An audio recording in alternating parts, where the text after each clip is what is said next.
Welcome to this week's episode of The Enterprising Agent, a podcast where we have candid conversations with real estate professionals to help agents work smarter, not harder.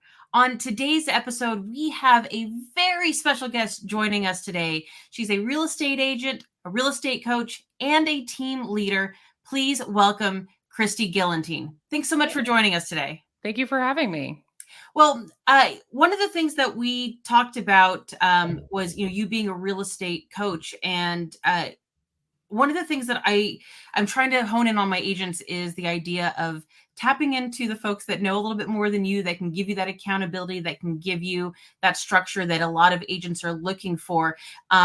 And learning more about how you approach coaching kind of feels like we're two sides of a coin. I love taking on those brand new agents, those baby agents. And I know that your focus is those agents that are established, looking to build a team. Talk to me a little bit about how you got into coaching and kind of your philosophy when it comes to coaching. So coaching just kind of came naturally as I built my team. I built the number one team in Tulsa and then the 918 home team. And then we were always top 5 in the state as well. Mm-hmm. So as people were joining, whether they were established, which a lot of them were, and some of them obviously were new. So it was just a natural progression. When they came on the team, okay, what are you producing? Where do you want to be? Let's get you there. What's the plan? So it progressed for me. I've been in real estate for 20 years. I've been in since 2004. Mm-hmm. My team, my team that I started, we basically started that in 2009. So I had many years of kind of going through that. And I personally stayed out of coaching. I did not have a coach for a long time because I didn't think I needed somebody to come in and tell me I need to make X amount of calls. Yeah. Or I need to practice these scripts. I had already had all of those things down. So when I got into coaching, I got into, because I had reached my cap. Mm-hmm. I had reached my cap. And essentially I got in probably 8 years ago, and it was phenomenal. Mm-hmm. The gaps were filled for me. And it wasn't just make phone calls. She met me where I was at, and basically helped me elevate myself and my business. And then therefore the people that were in my network and on my team, helping them as well. So, depending on when you're at, there's always a coach that's going to be able to kind of help you and guide you. And maybe at some point you pick somebody else. Maybe, you've reached that limit with them. And a good coach is going to say, you know what, we're going to need to find you somebody else now. Yeah. Because, you're ready. Yeah. And we were talking, I love that you mentioned that you initially didn't see the need for a coach. And I was very much that way at the beginning too, but, recognizing that even coaches need coaches, right. I live in San Antonio, so I always think about like the Spurs and Coach Popovich. Tim Duncan needs a coach. Every Spurs player, Wemby needs a coach. Those top tier folks need someone to an outside perspective to get to that next level or to chisel down to something beautiful. So, again, me being that coach that again loves those new agents, and so now it's nice to know that I may have someone to pass them off to, especially in Oklahoma. One of the other things that we had a chance to discuss before we started recording was how new builds are becoming much more of a necessity for agents, especially in the market that we're in right now. Talk to me about your perspective when it comes to working with builders and why that's essential, especially now. Yeah, absolutely. So I've had many years with builders, and I started working heavily with builders in 2012. So a long time that I've been doing this. And what we've got right now is we've got a market with very, very low inventory. We've got buyers who are still competing, even though even though the interest rates are high, you're still seeing multiple offers come in. You're still seeing homes sell over asking price and things like that. So essentially, there's still people out there that are losing in this real estate market, if you will. So right now, the benefit is for buyers to be able to not have to play that game. If you're in an area where there is a lack of inventory and there is new construction or new builds going on, essentially, it's learning that process, understanding it so that you can use that as a tool to help your buyers. And I'm telling you, these buyers, they love it because they're coming in at price. If somebody else buys it, they just go pick another lot and they build the home there, right? Yeah. They could pick their floor plan. They could pick their home site. The builder's probably going to pay most of their closing costs. they're probably going to get some incentives. Mhm. And if a lot of times, if they use the lender that the builder prefers, they're going to get some, maybe a better rate Yeah. than the market rate.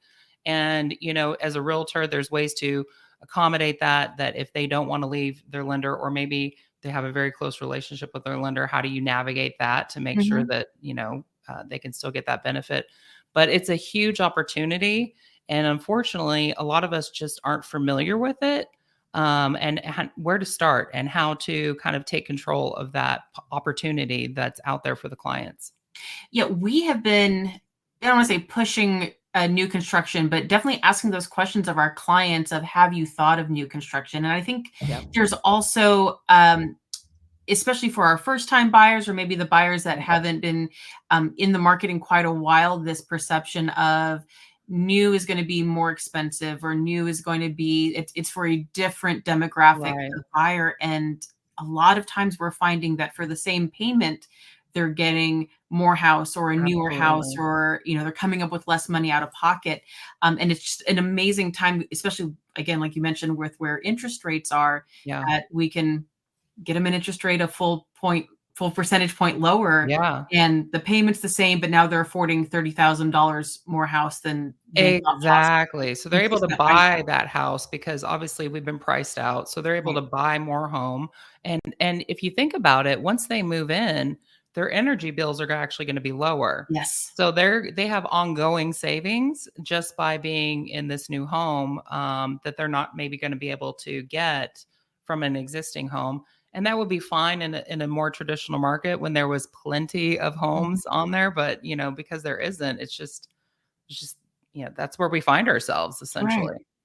Uh, if you could give some talking points to maybe a newer agent, or an agent who hasn't built those new builder relationships, on how to meet with a builder, Yeah. or how to Yeah. come What's the in, process? and yeah, what is that Right. process, or what resources do Yeah. you encourage your agents to use to become more familiar with working with new construction? Perfect. So the first thing is, ask yourself, have I sold new construction? Have I sold any builder homes before?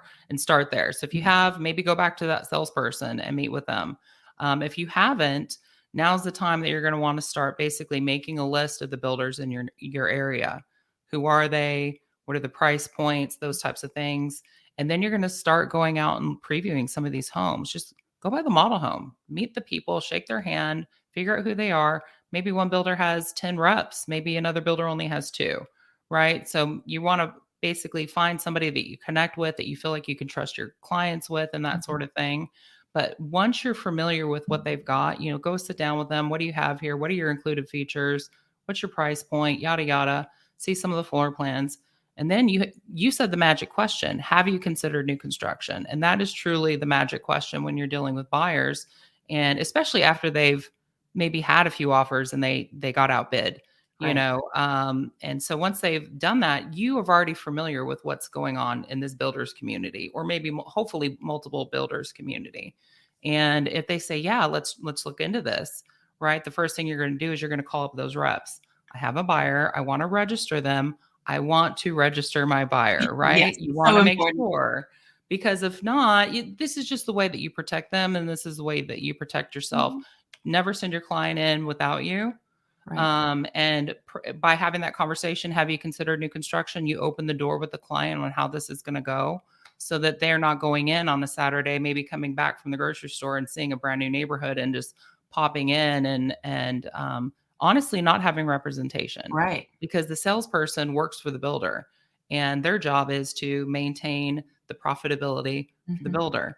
So, yeah, there is a salesperson there. Remember that term, salesperson, right? Mhm. Versus a realtor. So essentially, we're there to kind of make sure that we're navigating for them.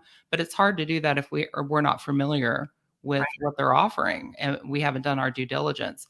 So a lot of times when we're selling an existing home, the work is done after we do the contract, right? We're doing the inspections, we're writing the TRR, we're making sure all those pieces of the puzzles are falling into place. Flip that for new construction. You're doing a little bit more on the front end. Right. You may be doing a little bit more before you even have a buyer that's looking at new Mhm. construction, because you need to get familiar with those things. So once you're familiar with neighborhoods and builders and what they're offering and those types of things, you're able to have a very intelligent and professional conversation with the client and put you in a position of control as far as like guiding them through, the process. So yeah, register them. And then from there, you're just going to go down. Let's go see what they have. And maybe you're meeting with one builder, maybe you're meeting with three, depending on the client and their needs and what they're looking at. And you're just going to walk that process with them. And that's really where you start.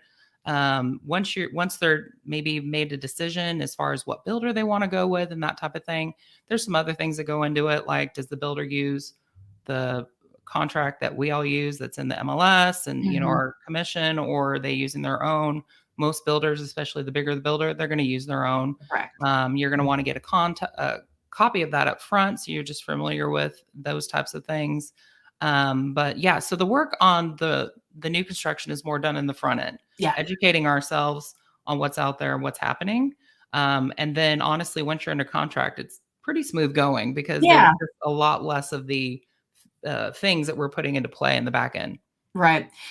One of the things that I always encourage my agents to do, I don't know what the new construction landscape looks like in Tulsa, but here in San Antonio, I could probably rattle off 25 builders and not even start going deep into my list. So going in, especially if you're in a market that has the luxury of choice when it comes to new builds, there are new builds for every price point. Yes. There are new builds for almost every size of home.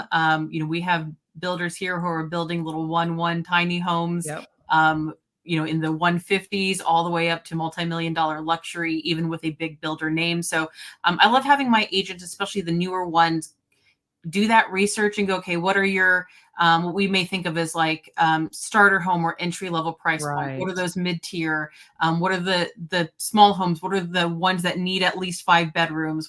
So that way you can, once you find out what your client needs, you feel more prepared. You know that well that you can come back to of, hey, we're probably going to be focusing on these 4 builders versus these 4 down here because they don't make the floor plan that you need, or they don't offer a 3-car garage. And so just having that, the ability to reference that research, I think, especially for our newer agents, lets them come in with more calm and more confidence. Let me call 35 folks and see who might have something. And if you're not confident in it, right? If you don't have the knowledge base on what's happening with the new construction or new build world, you're not going to have that conversation with the buyer. Right. Because you like you said, you're just not confident. So then that opportunity just kind of goes away for them and for you. Yeah. So yeah, absolutely. And I will say to agents, I get, especially my brand new baby agents, they are, okay, so when I go to a builder, what do I say? Or how do I approach a builder? I will tell everybody listening and watching, they want you to come to their office. They want you to walk that model home. I almost compare them to, imagine that every builder is a for sale by owner. Those for sale by owners want exposure on those homes. Those for sale by owners want you to bring a buyer, just like those, even the large construction builders that we think they must be turning over homes. So don't ever be afraid to approach a sales rep. They need us more than you're probably giving credit to if you're a brand new agent. Don't be intimidated. Absolutely. They will treat you like kings and queens for sure. Well, and you think about it, right? Because in my experience in real estate, I manage new construction sales teams on top of my sales teams for builders. And what I found is they're sitting there in their model homes and they're marketing. They're doing all the things that we would do as a realtor, but they're stuck there in that home just hoping people come in 8 hours a day. So if you just pop in on them, hey, tell me what you got going on, you will be greeted with a smile, and a cup of coffee. And absolutely. So we talked about, let's say you have a client, we visit a few new build communities, they find that floor plan in that community that feels right for them. And one of the benefits is that, especially the bigger builders, that they take care of a lot of the paperwork side of it, a lot of the admin side. But what are some of the things that agents can do to still be part of that process and be that advocate for their buyer as we move from contract to closing? Absolutely. So the one thing is you do want to stay in good communication with the builder's representative, the builder salesperson, because they're most likely going to be updating your client weekly. Hopefully you as well, kind of make that established. If let's get on a group text together, that kind of thing. You want to stay in the loop with them. But I would take it a step farther. Don't wait for them to just contact you guys on a group text. Reach out to them as well. Pop by the neighborhood. snap some pictures. You know what I mean? Hey, just was in the neighborhood today. Looks like your roof's going on. Whatever. Right. So essentially there's things that you want to do. Just like when you're working with a buyer and you're updating them, this is just a longer process. If you think about it, it is more like a listing, unless they're buying already a spec home or a market home, if you will, and it's ready to go. But if the process is 4 months, then essentially you got to make sure that you're making, you're in there every week. Here's what's going on. Here's what's going on. Even if it's another house, your neighbor sold, so you got a new neighbor in the neighborhood, something to give them so that they know that you're up to date, you're staying on top of it. And, at the same time, you're building that relationship with the sales rep for the builder. And that's going to be huge because they have people all the time that come in that they have to sell a house before they buy a house. Right. And they're not connected with a realtor. And if you're in there talking to the sales rep and they see that you're on top of it and you're professional and you're doing your things and you create a relationship with them and they have somebody who needs to sell a home so that they can buy the home that they're building, they're going to call a realtor. Right. Or, they're essentially, you want to be the person that they say, you know what, call Christy. She's going to be able to help you out. You're going to be in good hands with her. And then boom, now I've got a listing on top of it. So there's a lot of opportunities on why you want to stay in touch with that person, why you want to be in the process all the way through. Those relationships are invaluable. And when I've done builder representation and I've represented D.R. Horton here, I've represented Roush Coleman here, and I've represented Home Creations, which was the largest builder, a statewide builder in the area. And all of my connections with that was through building relationships with salespeople. And I think us as agents remembering that ultimately that our client and the sales rep, even though they work for quote unquote the other side, that we are all wanting the same thing at the end of the day. So I think building that relationship and coming in as a team, just remembering that we both want to get that client in that home, on that date that we said that project was going to be done, that they're not having to come in and fix things after the fact, that good faith estimate from the in-house lender matches with what we're at the end of the day. So the more that that you as an agent can stay on top of it, but also come in as not only an advocate for your client, but as a friend to that sales rep and go, hey, what can we do to give this mutual client the best experience possible? Absolutely. And moving forward together. A little bit of kindness and grace can go a really long way in solidifying that relationship. Big time. Yeah. And some of the people that I've met in new construction sales, sales reps, they're still my best friends, 10 years later, outside of the industry. So you never know the connections that you're going to make when you're talking to these people, because we don't really think of them a lot. We're talking to realtors and things like that, and they're not necessarily in our circle because a lot of them aren't licensed. Right. So they're not necessarily going to the realtor events and stuff like that. So yeah, the closer that we can help them and the closer we can get and help them with their job. And therefore the job is making it easy for the buyer, right? Making it easy and making it correct for the buyer. So we're both on that. They want to do it. We want to do it. So you don't have to go in there and be difficult or think that we have to throw a rate around to make sure that the buyer gets what they want. They want that too. You know what I mean? They don't want somebody moving into the neighborhood in which they're sitting in a model home at the end of the street. Yeah. And they know that person's not happy and going to come in every other day complaining about something. So they do want it to go smooth as well.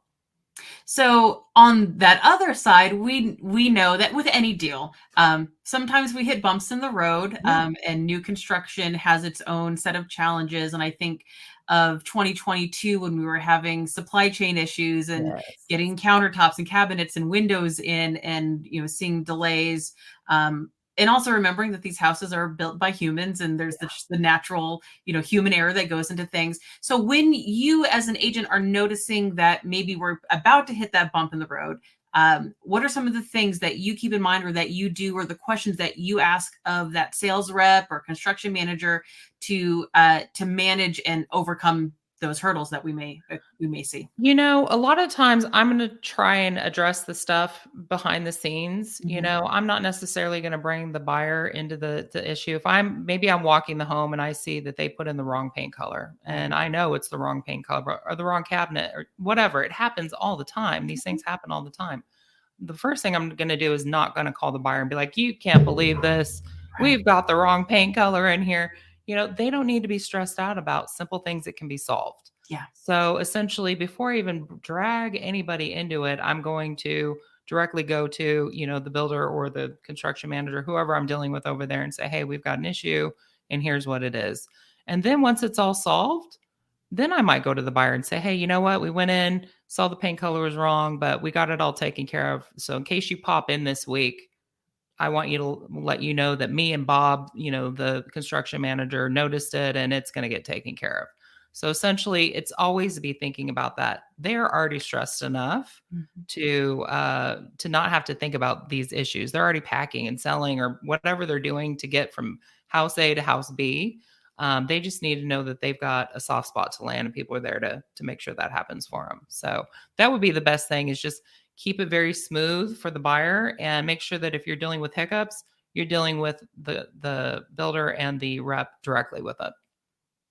I think that's great advice of, there's something special when you can come to a client and go, hey, we're going to walk the house. There's an issue, but don't worry. We're already ahead of the game. Right. I think it helps to build that confidence from our clients to us, because nothing is worse than everybody being surprised in a bad way. I like good surprises, not bad surprises. Right. And I think it also goes a long way to instill the confidence in that builder, in that construction manager, in the team constructing, in the sales rep, and every person who has a hand in that transaction, that, oh, they've talked it out. It's no big deal. We're going to get it fixed. And so if there's ever any question, there's that confidence of, well, we're just going to assume it's going to get fixed like that previous issue. Absolutely.